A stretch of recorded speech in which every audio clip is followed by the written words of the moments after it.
Assalamualaikum waalaikumsalam warahmatullahi wabarakatuh.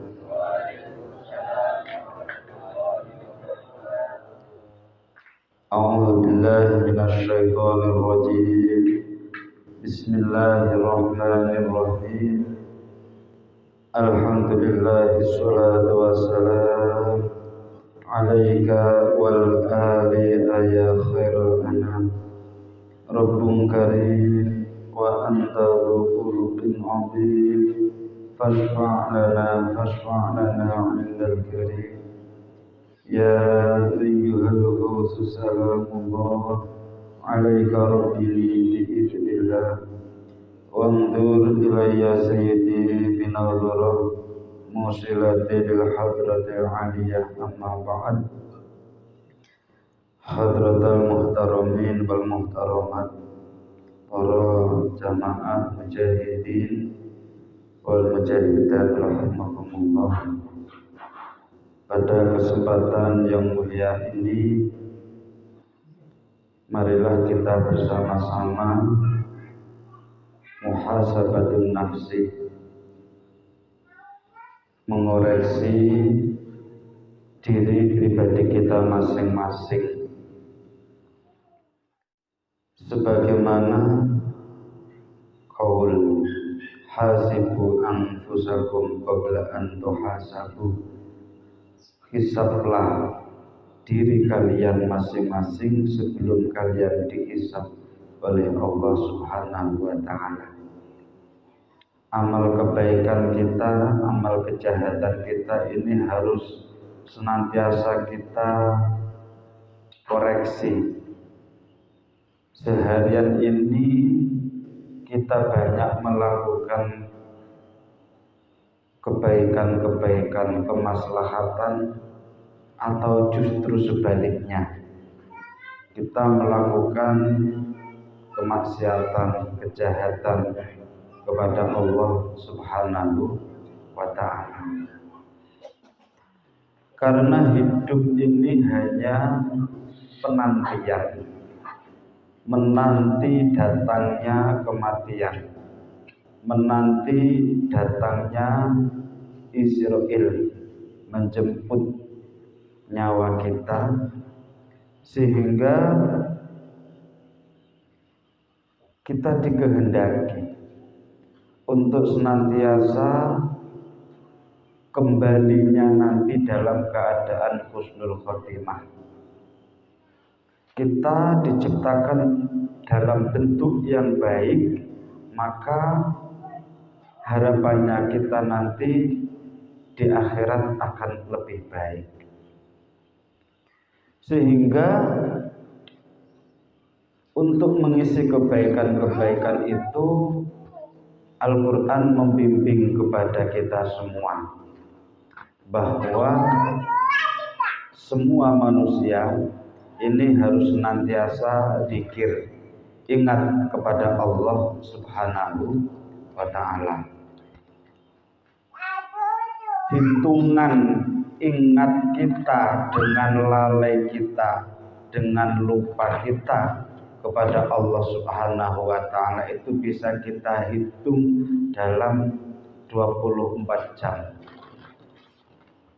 Dalam waktu 24 jam itu banyak ingat kepada Allahnya atau banyak lalai kepada Allah. Kalau banyak ingatnya kepada Allah, kita termasuk orang yang beruntung.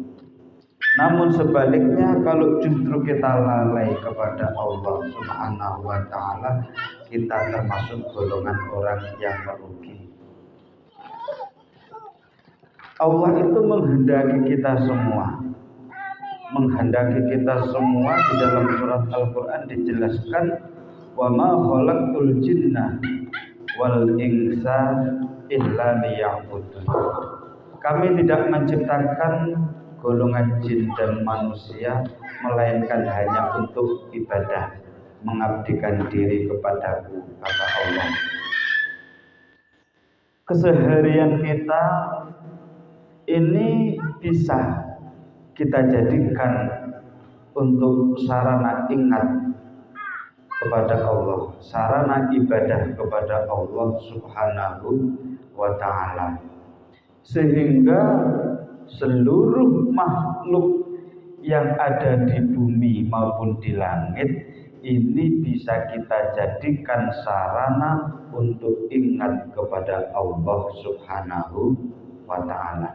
Ini bimbingan yang mulia dari muallif sholawat wahidiyah.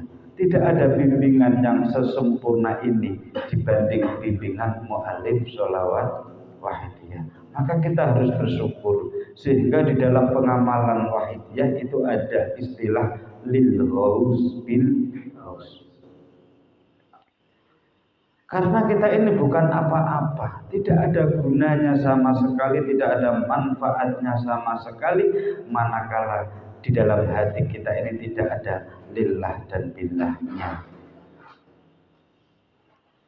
Ketika Allah menghendaki kita untuk senantiasa ingat kepada Allah Subhanahu wa ta'ala, sebaliknya iblis itu menghendaki manusia ini untuk lali, untuk lupa kepada Allah Subhanahu wa ta'ala.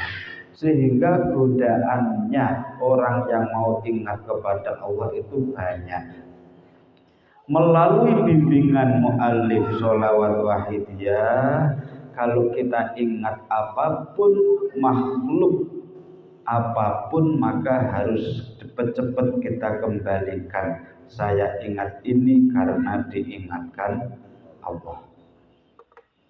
Kita bermujahadah seperti ini, tiba-tiba teringat HP saya tadi sudah saya tes atau belum. Ingatnya ke HP, maka hatinya langsung, saya ingat HP karena diingatkan oleh Allah. Lagi bermujahadah seperti ini, duduk-duduk seperti ini, diingatkan jemuran saya tadi kehujanan atau tidak. Mikirnya itu, artinya itu kejemuran, ke pakaian. Pakaian itu makhluk, ya. Pokoknya selain Allah itu adalah makhluk. Sehingga hati langsung nangkap, saya ingat pakaian karena diingatkan oleh Allah Subhanahu wa ta'ala, maka akan selamat. Romo Hadratul Mukarram Romo Kiai Haji Ihsan Mahid itu menggambarkan, dan ini nyata, bahwa di dalam hati kita ini 24 jam ini dimasuki iblis sebanyak 24.000. Iblis itu kalau masuk ke hati manusia ini dengan pakaian batik seperti saya ini. Iblis memakai batik bola, maka pemilik hati itu ingat bola.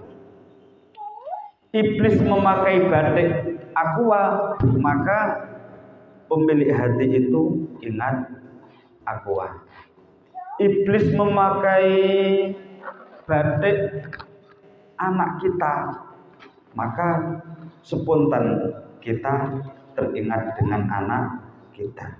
Dan yang kita ingat ini adalah selalu menjerumuskan, karena itu godaan iblis. Sehingga kita ditolong oleh muallif sholawat wahidiyah, kita tiba-tiba teringat anak, hati spontan, saya ingat anak karena diingatkan oleh Allah. Ini adalah penerapan billah, lillah dan billah. Karena apa? La haula wala quwwata illa billah. Hadirin hadirat mujahidin wal mujahidat rahimakumullah.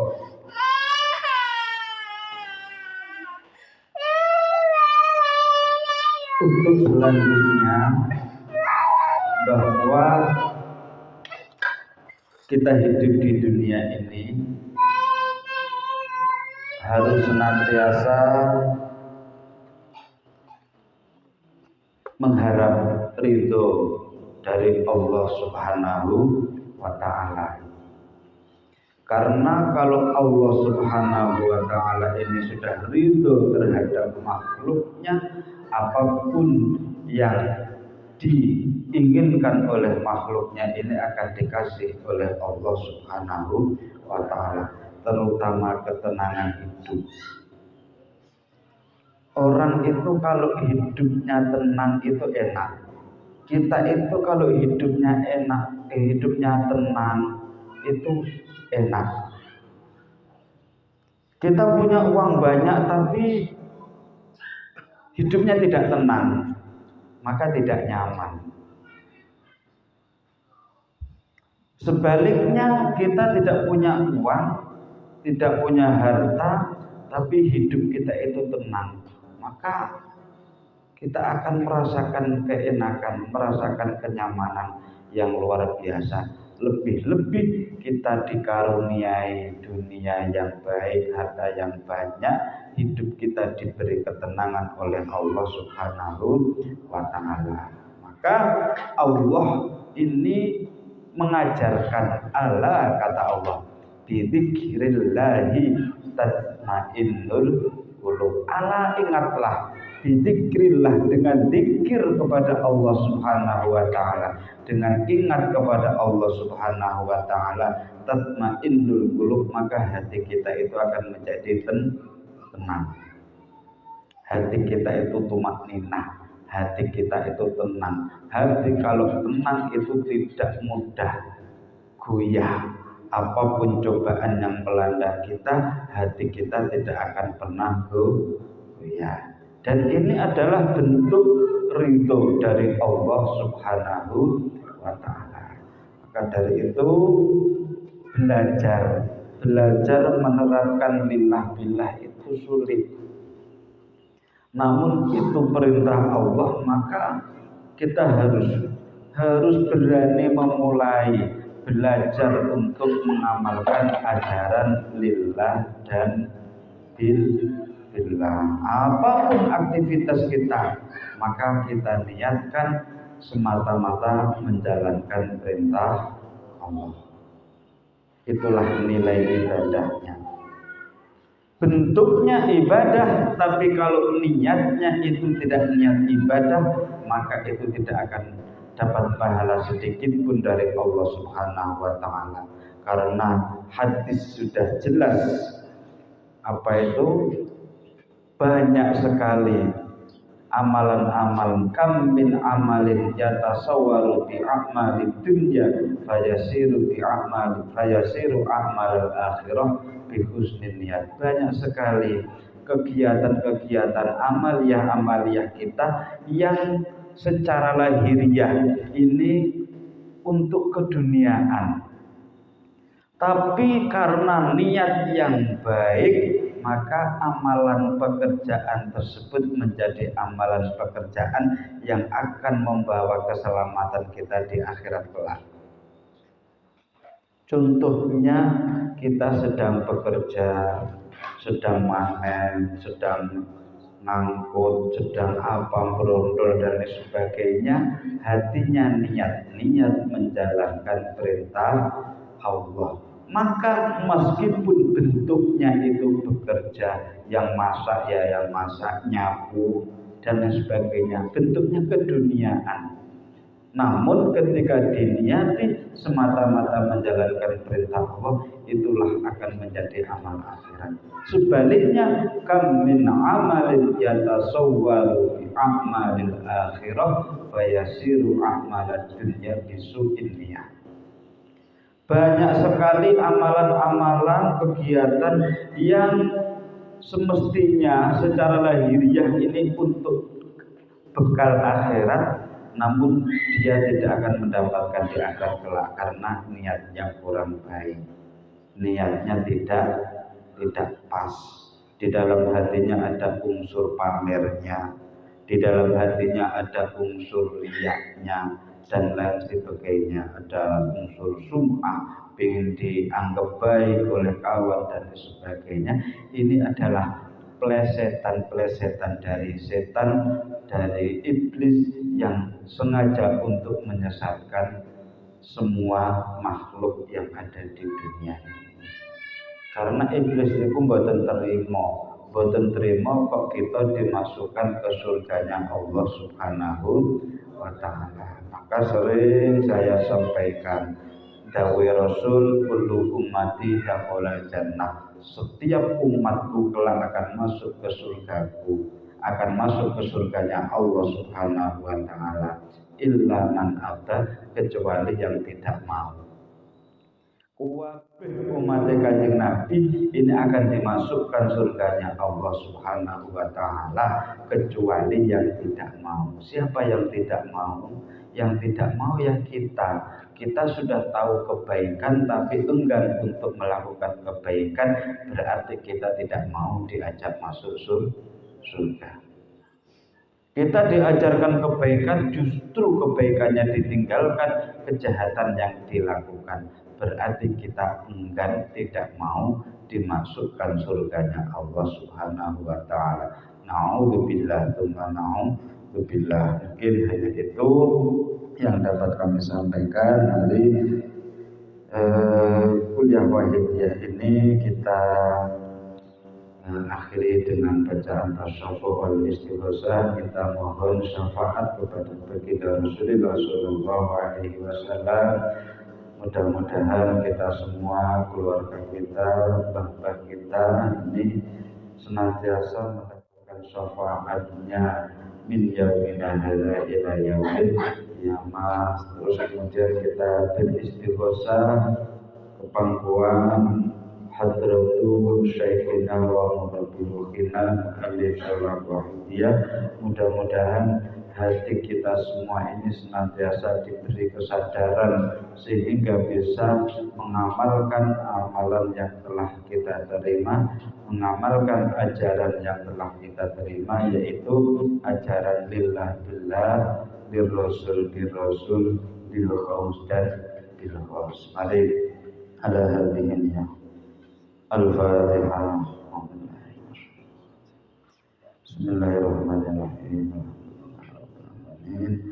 Ar-Rahmanir-Rahim. Maliki yaumiddin. Iyyaka na'budu wa iyyaka nasta'in. Ihdinas siratal mustaqim.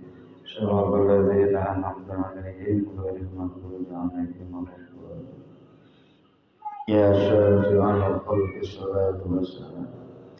Alaika nurul khalqi hadiyal anam.